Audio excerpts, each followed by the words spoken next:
influence of UFOs is not limited to the Jewish Bible, that it can be traced into the Christian faith as well. Thousands of years after the Exodus, the New Testament records the transfiguration of Jesus.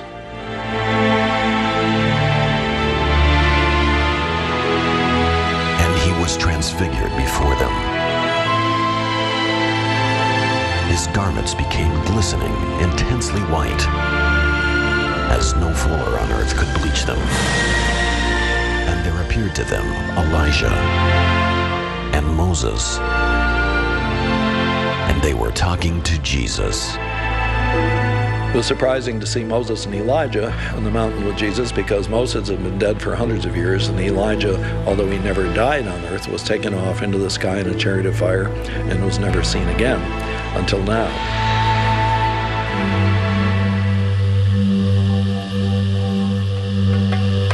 Were Elijah's chariots of fire and the glowing cloud that met Moses on Mount Sinai one and the same?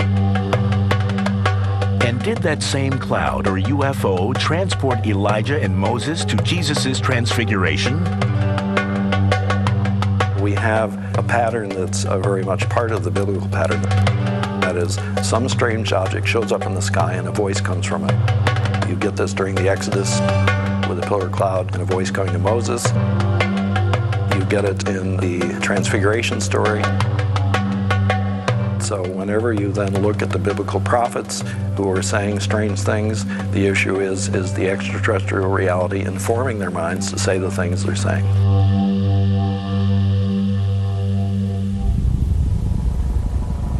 Coming up, the close encounter of an ancient prophet. More than half a millennium before the birth of Christ, a group of Jewish exiles was held captive along the banks of the Chebar River. Among them, a righteous Israelite named Ezekiel. He became a prophet, predicting the fall of Jerusalem. Later, he also preached the message of hope and salvation. But first, Ezekiel was enraptured by something in the sky. As I looked, behold, a stormy wind came out of the north, and a great cloud with brightness round it, and fire flashing forth continually. And in the midst of the fire, as it were gleaming bronze. Ezekiel believed this event was an encounter with God.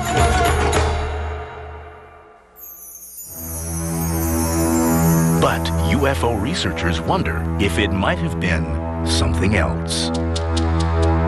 More than any other passage in the Bible, Ezekiel's detailed account of this sighting is continually studied and analyzed by ufologists, who argue that it is a biblical alien encounter. I saw a wheel upon the earth. As for the appearance of the wheels and their construction, their appearance was like the gleaming of a chrysolite.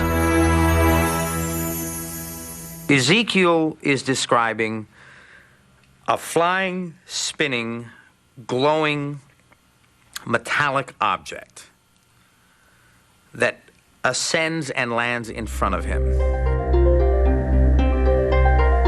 In the modern age, what we see are flying, glowing, spinning metallic objects that ascend and descend just like the objects that are described in the Bible. It's not an illogical conclusion to assume that these craft that we see today may be the exact same craft that they're describing in the Bible in ancient times. Their construction being, as it were, a wheel within a wheel. When they went into any of their four directions, without turning as they went. You can tell he was struggling with the description. Now, that's also true of UFO experiences that people have. They're having difficulty describing what they're seeing, and it matches this description that we see in the Bible.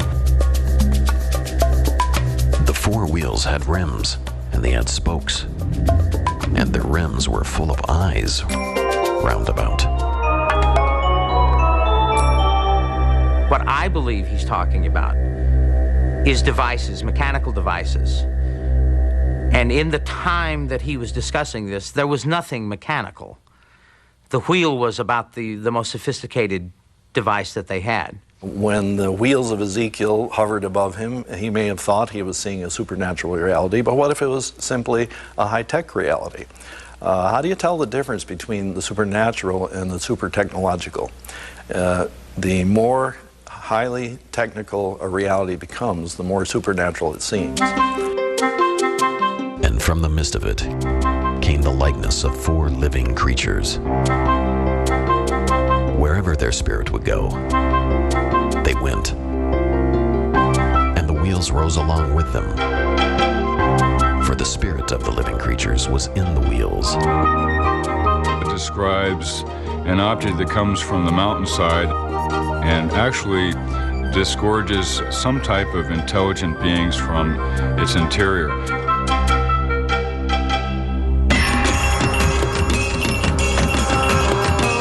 As for the likeness of their faces, each had the face of a man in front. The 4 had the face of a lion on the right side. The 4 had the face of an ox on the left side. And the 4 had the face of an eagle at the back.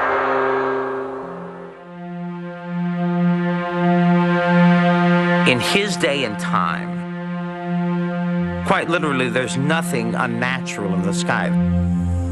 There are no planes. There are no helicopters. There aren't kites. There aren't even any balloons. And in his day and age, nothing moved unless it was alive or unless something living was moving it. So he used the analogy of living creatures. Over the heads of the living creatures, there was the likeness of a firmament, shining like crystal. And when they went, I heard the sound of their wings, like the sound of many waters, like the thunder of the Almighty. He sees a firmament, a very large object. So many of the engineers that have looked at this verse believe that what he's talking about is actually landing gear. He describes lights running up and down them. He describes rings of flashing lights around them. And he speaks of a being coming out of the craft, coming out of the firmament above him and speaking to him.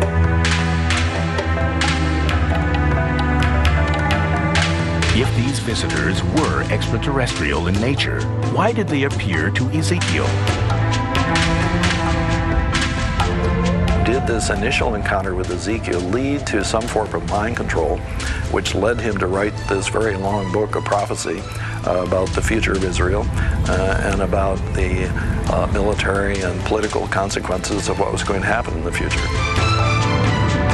I don't know about this, but this is certainly one of the key concepts that theologians would have to explore once the UFO reality were admitted to be real.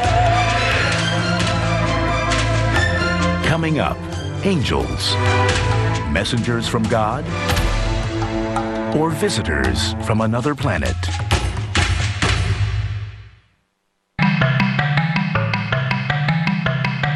Angels.